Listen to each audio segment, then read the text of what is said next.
Hello everyone, welcome backs to Chitta's kitchen. Sweet corn season ಆಗಿರೋದ್ರಿಂದ sweet corn poha recipe ಮಾಡೋಣ.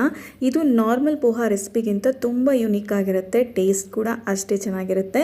ಬನ್ನಿ sweet corn poha recipe ಹೇಗೆ ಮಾಡ್ದು ಅಂತ ನೋಡ್ಕೊಂಡ್ಬರೋಣ.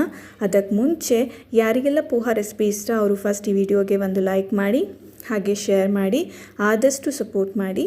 ಈಗ ಮೊದಲಿಗೆ ಗ್ಯಾಸ್ ಮೇಲೆ ಕಡಾಯಿ ಇಟ್ಟು ಕಡಾಯಿಗೆ 2 ಸ್ಪೂನಷ್ಟು ಅಡುಗೆ ಎಣ್ಣೆ ಬಿಸಿ ಆದಮೇಲೆ 1 ಸ್ಪೂನಷ್ಟು ಸಾಸಿವೆ ಹಾಕೋಣ. ಸಾಸಿವೆ ಚಟ್ಪಟ ಅಂದಮೇಲೆ 1/2 ಟೇಬಲ್ ಸ್ಪೂನಷ್ಟು ಜೀರಿಗೆ, ನಂತರ 1 ಪಿಂಚ್ ಆಫ್ ಹಿಂಗೆ ಹಾಕ್ಕೊಳ್ಳೋಣ.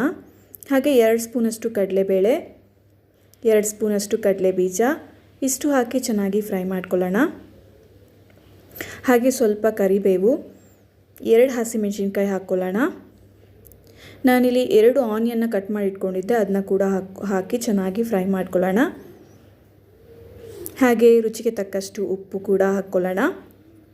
2 ಟೊಮೊಟೊನ ಚಿಕ್ಕ ಚಿಕ್ಕದಾಗಿ ಕಟ್ ಮಾಡಿದ್ದೆ, ಅದನ್ನು ಕೂಡ ಆ್ಯಡ್ ಮಾಡಿ ಈಗ 1 ಕಪ್ಪಷ್ಟು ಬಾಯ್ಲ್ ಮಾಡಿ ಇಟ್ಕೊಂಡಿರುವಂಥ ಸ್ವೀಟ್ ಕಾರ್ನ್ನ ಹಾಕ್ಕೊಳ್ಳೋಣ.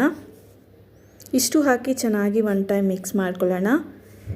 ಈಗ 1/4 ಟೀ ಸ್ಪೂನಷ್ಟು ಗರಂ ಮಸಾಲ ಹಾಕ್ಕೊಳ್ಳೋಣ. ಸ್ಪೈಸಸ್ ಲೈಟಾಗಿ ಹಾಕ್ಕೊಳ್ಳಿ, ಜಾಸ್ತಿ ಆದರೆ ಟೇಸ್ಟ್ ಚೆನ್ನಾಗಾಗೋಲ್ಲ. ಈಗ 1/2 ಟೇಬಲ್ ಸ್ಪೂನಷ್ಟು ಟರ್ಮರಿಕ್ ಪೌಡರ್ ಹಾಕಿ ಮಿಕ್ಸ್ ಮಾಡ್ಕೊಳ್ಳೋಣ.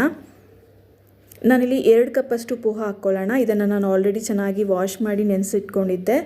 ಈಗ ಚೆನ್ನಾಗಿ 1 ಟೈಮ್ ಮಿಕ್ಸ್ ಮಾಡಿಕೊಂಡು ಲೆಮನ್ ಜ್ಯೂಸ್ ಹಾಕ್ಕೊಳ್ಳೋಣ. ಈಗ ರೆಡಿಯಾಗಿದೆ, ಇದನ್ನು ಸರ್ವ್ ಮಾಡೋಣ.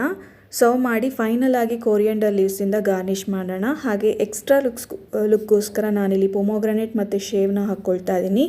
ಈಗ ಸ್ವೀಟ್ ಕಾರ್ನ್ ಪೋಹಾ ರೆಸಿಪಿ ರೆಡಿಯಾಗಿದೆ. ಟೇಸ್ಟ್ ಅಂತೂ ನೆಕ್ಸ್ಟ್ ಲೆವೆಲ್. ಒಂದೊಂದು ತುತ್ತು ತಿನ್ನುವಾಗಲೂ ಮಧ್ಯದಲ್ಲಿ ಪೊಮೊಗ್ರನೇಟ್ ಸಿಗುತ್ತೆ, ಸ್ವೀಟ್ ಕಾರ್ನ್ ಸಿಗುತ್ತೆ. ಒಂಥರ ಮಿಕ್ಸ್ಚರ್ ಆಫ್ ಸ್ವೀಟ್, ಖಾರ, ಹುಳಿ. ಮಸ್ಟ್ ಟ್ರೈ ರೆಸಿಪಿ ಅಂತಲೇ ಹೇಳ್ತೀನಿ. ನಾರ್ಮಲ್ ಪೋಹಾ ರೆಸಿಪಿಗಿಂತಲೂ ತುಂಬ ಯುನೀಕ್ ಪೋಹಾ ರೆಸಿಪಿ ಇದು. ಇದೇ ರೀತಿ ಸಿಂಪಲ್ ರೆಸಿಪಿ ಜೊತೆ ಮತ್ತೆ ಬರ್ತೀನಿ. Thank you.